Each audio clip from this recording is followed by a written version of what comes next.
There is a phone call that happens before every other phone call. Before the lawyers get involved. Before the crisis communications firm is retained. Before the board of directors convenes in an emergency session. Before the senator's chief of staff starts making discreet inquiries. Before anyone with a title and a public profile and a reputation worth protecting picks up their own phone and starts making the kind of calls that leave records. Before all of that, there is one call. It goes to a number that is not saved in any contact list. A number that exists on no business card. A number that, if you tried to trace it through any conventional means available to any law enforcement agency in any jurisdiction in the world, would route through a series of registered legal entities across 4 countries and terminate at a voicemail belonging to a consulting firm whose listed address is a mailbox in Zurich. The person who answers that call has no official title, no government employment record, no LinkedIn profile, no professional biography, no photograph in any database that a journalist, a private investigator, or a foreign intelligence service has been able to locate and confirm. What they have is a specific, rare, extraordinarily valuable capability. They make problems disappear. Not metaphorically. Not in the sanitized, corporate language of crisis management and reputation repair. In the specific, concrete, operationally precise sense of the word. Evidence vanishes. Witnesses reconsider. Documents that existed in the morning do not exist by evening. People who were about to say something find, upon reflection, that they have nothing to say. Situations that were careening toward catastrophic public exposure resolve themselves quietly, completely, and in ways that leave no visible trace of resolution. You are that person. And this is your life. You were not recruited. You were selected. There is a difference. Recruitment implies the organization needed you. Selection means they already knew what you were. Before you knew it yourself. You did not apply for this job. Nobody applies for this job. There is no job posting. No government USA jobs listing. No headhunter call. No LinkedIn message from a recruiter with a vague description of an exciting opportunity in the strategic consulting space. What happened was quieter than that. More deliberate. More unsettling, in retrospect, than you allowed yourself to acknowledge at the time. You were watched first. For approximately 14 months before anyone made contact, a team you did not know existed was building a file on you. Not the kind of file that a background investigation produces the standard security clearance review that checks criminal records and financial history and foreign contacts and asks your neighbors whether you seem like a stable, trustworthy person. A different kind of file. A file that documented how you think, how you solve problems, how you behave under pressure, how you respond when the rules of a situation are ambiguous, when the ethical boundaries are not clearly drawn and the outcome depends on your willingness to operate in the space between what is technically permitted and what is actually necessary. They watched you in your previous role. A role that was itself not entirely what it appeared to be, a position inside a government-adjacent organization that had been specifically designed, among other purposes, to identify people with the particular combination of qualities that the work you are about to enter requires. Intelligence.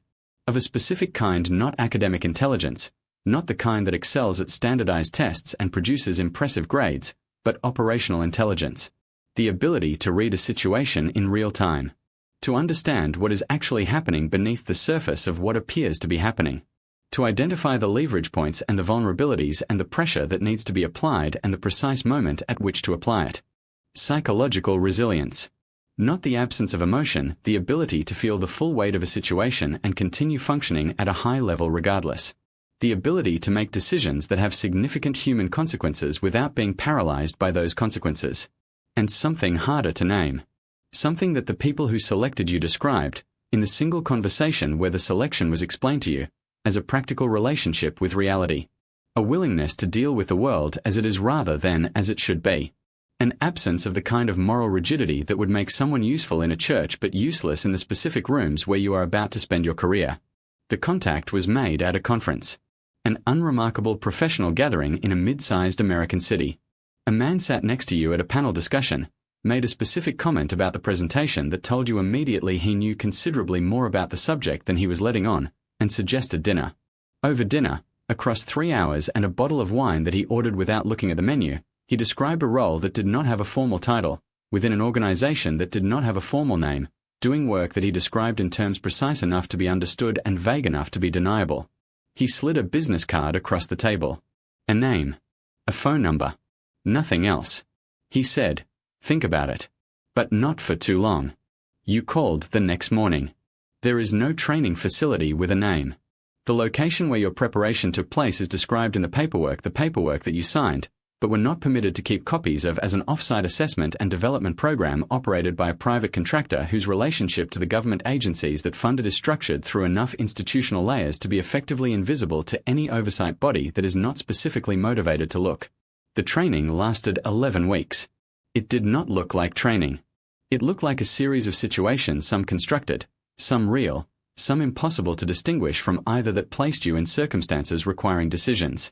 Not hypothetical decisions. Decisions with real consequences. Situations where the right answer was not obvious, where the ethical framework you arrived with was insufficient to produce a clear direction, where the outcome depended on your willingness to identify the most effective path regardless of whether that path was the most comfortable one. In the third week, you were given a file. A real person. A real situation. A mid-level government official in a state government whose behavior was creating a problem for an ongoing federal operation, not through malice, through incompetence and a stubborn commitment to doing his job in ways that the operation could not accommodate. You were told, this situation needs to resolve. You have 72 hours. You have access to the contents of this file and whatever else you can develop on your own. No further direction will be provided. You studied the file for 6 hours. The official's professional history.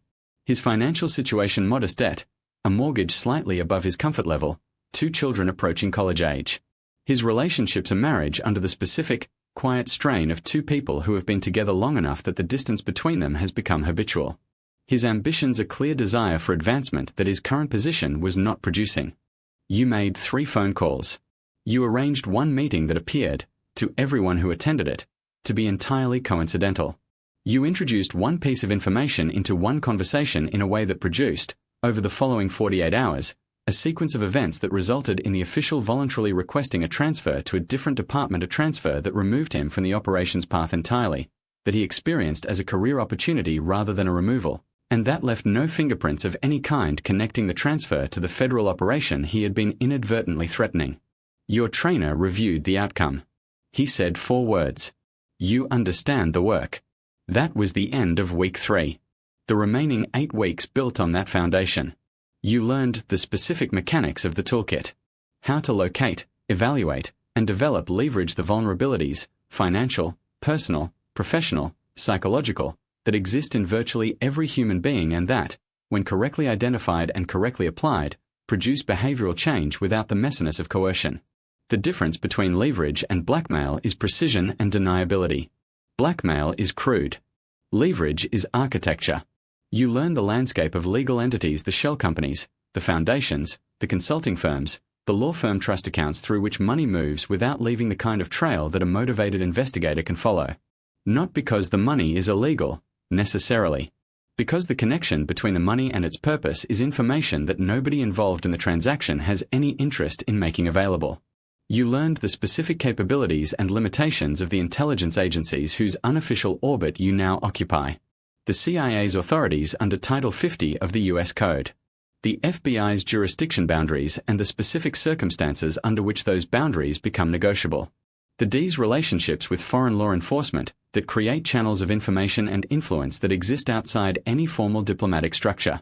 The ways in which each of these agencies maintains relationships with private actors, people like you, that allow them to accomplish things they cannot accomplish through their official structures, while maintaining the institutional distance that protects them if anything goes wrong. What goes wrong is your problem. That is explicitly understood by everyone involved. It is never written down anywhere. Your first real job is not what you expected. You expected something dramatic. Something that would feel, in the moment, like the work you had been trained for. Something with clear stakes and clear adversaries and a clear resolution point. What you got was a spreadsheet. A financial document. 47 pages of transactions across 11 entities, shell companies, trust accounts, a charitable foundation, 2 law firm escrow accounts that told a story, if you knew how to read it, about a sitting U.S. senator whose committee oversight responsibilities included several intelligence programs that the people who called your number had a significant institutional interest in protecting. The senator was not corrupt in the simple sense. He was not taking money in exchange for specific votes. What he had done was considerably more common and considerably more difficult to prosecute. He had arranged, over a period of several years, for a series of financial transactions that benefited members of his family through entities with no direct connection to him, in exchange for a pattern of oversight behavior that was difficult to distinguish, without the financial map, from genuine policy conviction. The people who called your number did not want the senator prosecuted. Prosecution would require disclosure. Disclosure would require explaining how the financial map was obtained. Explaining that would expose relationships and capabilities that were considerably more valuable than any outcome a prosecution could produce. What they wanted was leverage. Permanent, deniable, reliable levrage. The kind that produces not a single behavioral change but an ongoing, sustained, completely voluntary pattern of cooperation from someone who understands, without anything ever being said explicitly, that the alternative to cooperation is the existence of a financial map in the hands of people who know exactly what to do with it. You spent 3 weeks with the spreadsheet. You had it verified through a forensic accounting firm whose principal had done work for 3 different intelligence agencies and understood the protocols of discretion, and then you had it further developed. Additional transactions identified. The picture made more complete, more irrefutable, more devastating. Then you requested a meeting. Not with the senator. With his chief of staff. A woman who had worked for him for 11 years and who understood, better than anyone in his orbit, the difference between a problem that could be managed and a problem that could not. The meeting lasted 22 minutes. You presented nothing explicitly. You described a situation in the abstract, in the careful language of someone discussing a hypothetical, and you described the range of outcomes that different responses to that situation might produce. You were precise without being specific, clear without being direct. The message was received with complete understanding. You left the meeting. You flew home. 3 weeks later, the Senator's committee made a series of procedural decisions that removed 3 specific oversight requirements from 2 intelligence programs. The decisions were explained publicly in terms of bureaucratic efficiency and budget optimization. They were covered briefly in 2 trade publications and ignored by the general press. The problem had disappeared. Nobody had broken any law that could be proven in any court that had jurisdiction. Nobody had threatened anyone. Nobody had done anything that, viewed from the outside, looked like anything other than the normal, grinding, unremarkable machinery of Washington operating exactly as it always operates. You deposited a wire transfer from a consulting firm registered in Delaware into a personal account. You filed the appropriate tax documentation. The income was described, accurately in every legal sense, as consulting fees. You went to dinner at a restaurant you liked. You slept well. Every fixer has a toolkit. Not a physical toolkit. Not the crude apparatus of someone who solves problems with violence or explicit threat that is not fixing. That is a different profession entirely, one that creates more problems than it resolves, and that leaves the kind of evidence that motivated prosecutors build careers on. Your toolkit is informational, relational, financial, psychological, and it has been refined, over the years of your career, into something that operates with a precision that the people who use it find reassuring and the people it is used on never fully understand. The first tool is the financial map. Every person and every organization of any significance leaves a financial trail. Not because they are doing anything illegal, most of them are not, but because money moves through documented channels and documented channels leave records. The skill is not in finding the records. The records exist. The skill is in assembling them into a picture that is more complete, more revealing, and more actionable than any individual record would suggest. You maintain relationships with forensic accountants, former IRS investigators, former SEC enforcement attorneys, and data analysts whose specific expertise is in the architecture of financial entities, the specific structures of shell companies, trust accounts, and offshore vehicles that people use to create distance between themselves and their money. These relationships are not formal. They are professional. The people you call understand the parameters of the work and the protocols of discretion that the work requires. The second tool is the personal map. Everyone has a private life. Everyone has relationships, behaviors, habits, and histories that they have chosen not to make public, not because they are necessarily shameful, but because they are personal. The line between what a person does publicly and what they do privately is one of the most important lines in any person's life. You maintain that line as a professional resource. The information itself is rarely the tool. The knowledge that the information exists and that you have it is the tool. The application of that knowledge requires precision. Too much pressure and the target panics, becomes unpredictable, seeks outside counsel, makes the situation messier rather than cleaner. Too little pressure and the message is not received. The calibration is the skill. The ability to communicate, without saying anything that could be recorded and used against you, exactly how much you know, exactly what you could do with it, and exactly what you are asking for in exchange for doing nothing with it at all. The third tool is the network. Over the course of your career, you have accumulated relationships across a landscape of people whose specific positions give them specific capabilities. A deputy district attorney whose office handles financial crimes. A senior editor at a publication whose investigative unit has relationships with sources inside 3 government agencies. A managing partner at a law firm whose client list includes people on both sides of every significant power dynamic in your operational environment.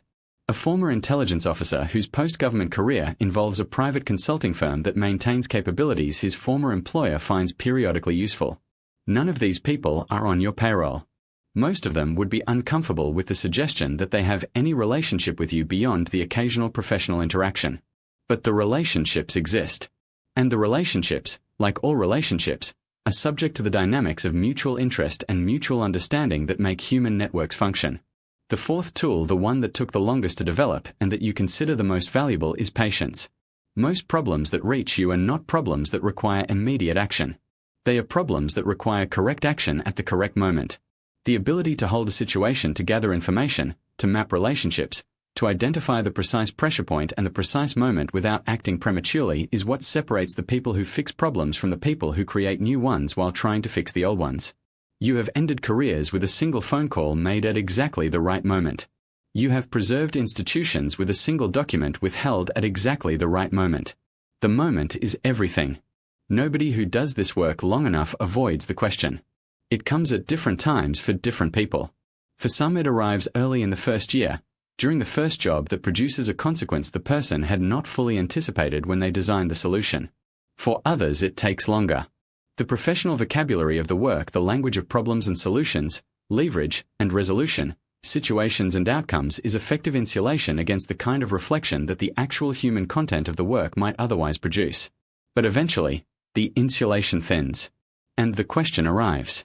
Not a dramatic question.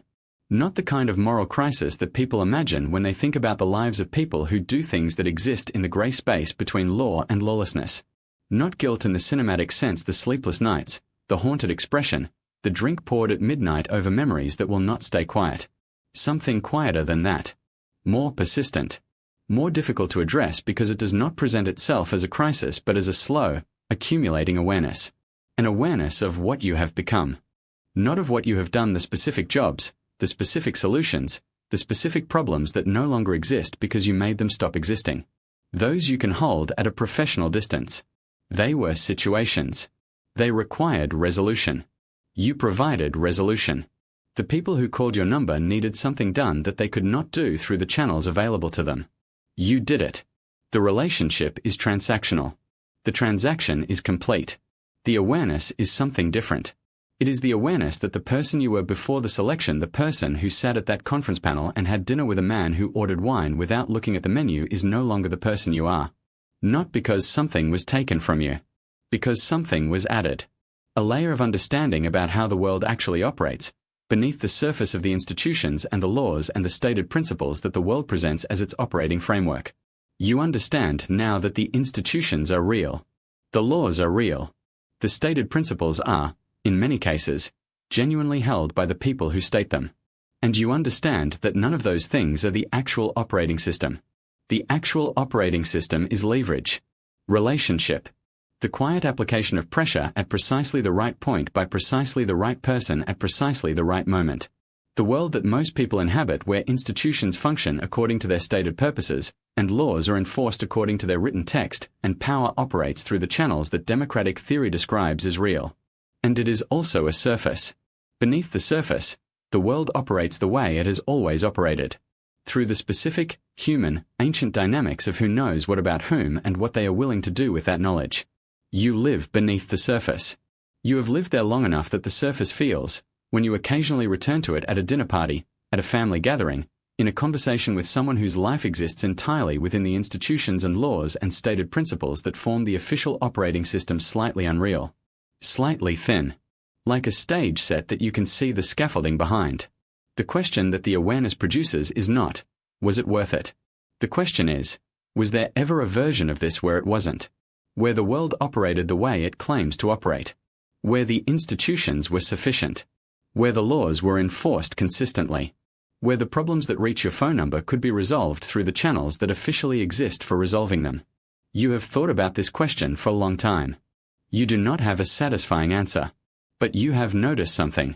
Every person who has ever called your number, every senator's chief of staff, every corporate general counsel, every intelligence officer whose agency cannot officially do what needs to be done, every single one of them believes, publicly and in most cases genuinely, in the institutions, in the laws, in the stated principles. Every single one of them called you anyway. Every fixer has one. A job that is different from the others. Not necessarily the most complex. Not necessarily the highest stakes in the operational sense. But the one that, when you look back across the arc of your career, marks the point before and the point after. For you, it was a journalist. Not a famous journalist. Not someone whose name you would recognize. A mid-career investigative reporter at a regional publication, the kind of outlet that does not have the resources of the Washington Post or the New York Times, but whose reporters, if they are good enough, produce work that the larger outlets pick up and amplify. This reporter was good enough. She had been working for 14 months on a story about a financial relationship between a private defense contractor and 3 members of a Senate Appropriations Subcommittee. The relationship was real. The financial transactions were documented. The story, if published, would have been significant, not catastrophic for any of the individuals involved, who were insulated by the specific protections that political and institutional power provides, but genuinely damaging. The kind of story that produces investigations. That generates the specific type of institutional disruption that the people who called your number had a considerable interest in preventing. The file you were given on her was extensive. 14 months of work documented in notes, draft documents, email correspondence, and source communications that had been obtained through means you were not given details about and did not ask for. You read everything. And what you found, underneath the professional record of a reporter doing her job, was a person. A person who had spent 14 months on this story not because it was assigned to her but because she believed it mattered. Because she had sources, real people, inside the institution she was covering who had trusted her with information at significant personal risk to themselves. Because she was, in the specific language of someone who had chosen a profession that pays poorly and demands enormously, committed to doing something she believed in. The standard toolkit applied easily. Her financial situation was precarious freelance income supplementing a salary that had not kept pace with her cost of living, a lease renewal coming up, a student loan balance that her current income was managing but barely. Her professional relationships included 3 sources whose own situations were susceptible to pressure that would not require touching her at all. Her publication's ownership had recently changed hands, and the new ownership's relationship with several of the story's subjects created editorial dynamics that a carefully placed conversation could activate. There were 4 clean paths to resolution. None of them required anything illegal. All of them would have worked. You sat with the file for 2 days. And then you called the number that had called you. You said, "I need to know what happens to her after the story is killed." There was a pause. The voice on the other end said, "That is not a question that is relevant to the engagement." You said, "It is relevant to me." Another pause. You said, "Find someone else for this one." You have thought about that conversation many times since. Not because you believe it was the right decision in any operationally meaningful sense. The story was killed anyway by someone else, through one of the 4 paths you had identified, using the same toolkit you had chosen not to apply. The outcome was the same. Your decision changed nothing about what happened to the story or to the people it would have exposed. What it changed was something internal. Something that does not have a clean name in the professional vocabulary of your world. Something that felt, in the moment, like the last negotiable thing. Somewhere right now. In a city that this video will not name. In a restaurant that takes reservations 3 weeks in advance. At a corner table that is always held for the same person. A phone call is being made. Not from the person at the table. To them. The person calling does not identify themselves. They do not need to. The number is recognized.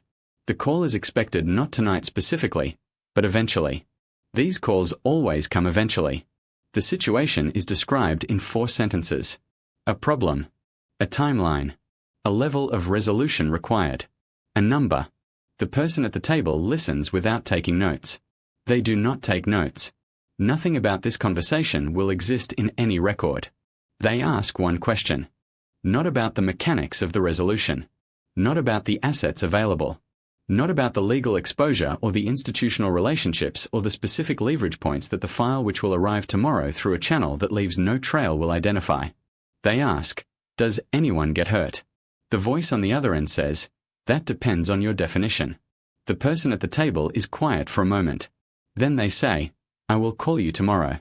They set the phone down. They look out the window at the city, at the people moving through it, living their lives inside the institutions and laws and stated principles that form the official operating system of the world they inhabit. They pick up the menu. They order dinner. And tomorrow, they will make the call. Because the problem needs to disappear. And they are very good at making problems disappear. And because the world, the real world, the one beneath the surface, has always worked this way. And because someone has to be the person who does what needs to be done. And because that person is you. Here is the thing about making problems disappear. The problems do not actually disappear. They relocate. The senator's leverage becomes a permanent condition of his professional existence, a weight he carries into every vote, every hearing, every statement made under oath. The journalist whose story was killed spent 3 months trying to understand what happened before moving to a different beat, one that her editor suggested, in a conversation she experienced as routine, might be more productive for her career development. The sources who trusted her with information at personal risk spent considerably longer wondering whether they had been identified, whether the call was coming, whether the decision to trust someone with the truth had been a mistake they would spend years paying for. The problems did not disappear. You relocated them into people who had less power to absorb them. That is the work. That is what you are. If this video held your attention from the first second to this one, you already know what this channel is. We go into the rooms that are not supposed to exist. We describe the work that is not supposed to be described. Next video, your life as every rank in an underground crime syndicate. From the street-level runner with a burner phone and $30, all the way to the rank that controls judges, police chiefs, and politicians simultaneously and answers to no one on earth. If that is something you need to understand, you already know what to do.